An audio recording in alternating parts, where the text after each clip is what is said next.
नमस्कार दोस्तों, मैं एस कुमार शास्त्री। आज हम बात करेंगे कुंडली में राजयोग। ज्योतिष शास्त्र में कुछ योगों को राजयोग कहा गया है। दोस्तों, यदि आपका कोई भी प्रश्न हो तो आप कमेंट्स करके उस प्रश्न के बारे में पूछ सकते हैं। कुंडली में बनने वाले कुछ बेहतरीन राजयोग के बारे में जानें, जिनका जिक्र भृगु ऋषि ने भृगु संहिता में किया है। सिंहासन राजयोग।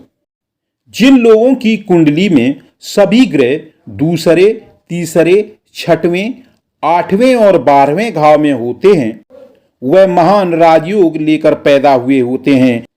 इसे सिंहासन योग कहते हैं। इस योग को लेकर पैदा हुआ व्यक्ति राजगद्दी पर विराजमान होता है और राजा बनता है। आज के संदर्भ में बात करें तो ऐसे व्यक्ति कोई मंत्री या सरकारी क्षेत्र में उच्च पद पर विराजमान होते हैं। ये प्रायः योग मुख्यमंत्री, प्रधानमंत्री और राष्ट्रपति आदि की कुंडली में पाए जाते हैं। ध्वज राजयोग।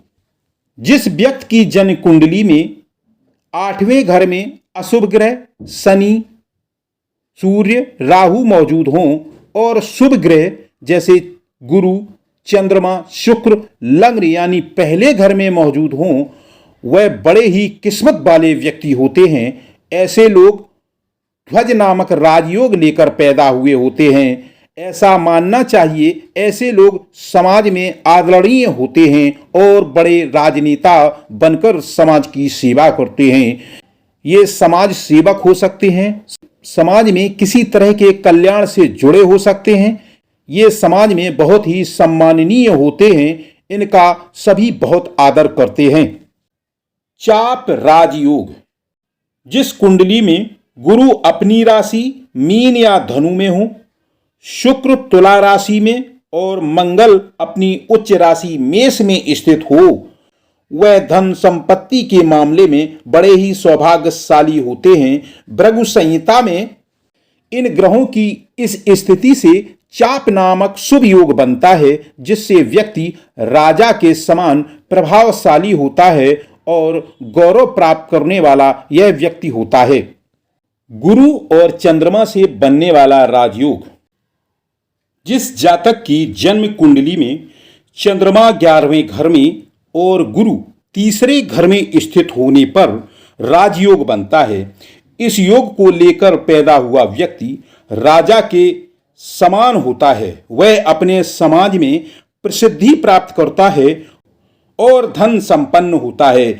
इसी तरह कुंडली के 5वें घर में बुध और 10वें घर में चंद्रमा होने पर भी राजयोग का फल प्राप्त होता है। यह व्यक्ति भी राजा के समान सम्मान प्राप्त करता है और यह समाज में बहुत ही प्रसिद्धि प्राप्त करने वाला होता है। उच्च गुरु दिलाता है राजयोग का सुख। जिस जातक की कुंडली में गुरु कर्क लग्न में बैठा हो, यानी उच्च का गुरु पहले घर में बैठा हो, तो बाकी ग्रह अनुकूल नहीं होने पर भी व्यक्ति बहुत ही ज्ञानी, साहसी, धनी और आदरणीय होता है। ऐसे व्यक्ति समाज में आदर पाते हैं और राजा के समान सुख प्राप्त करते हैं। ऐसे लोग बड़े पदों पर भी होते हैं और समाज में सम्माननीय होकर बहुत ही सुख पाते हैं। बुध और चंद्र के संयोग से बना राजयोग।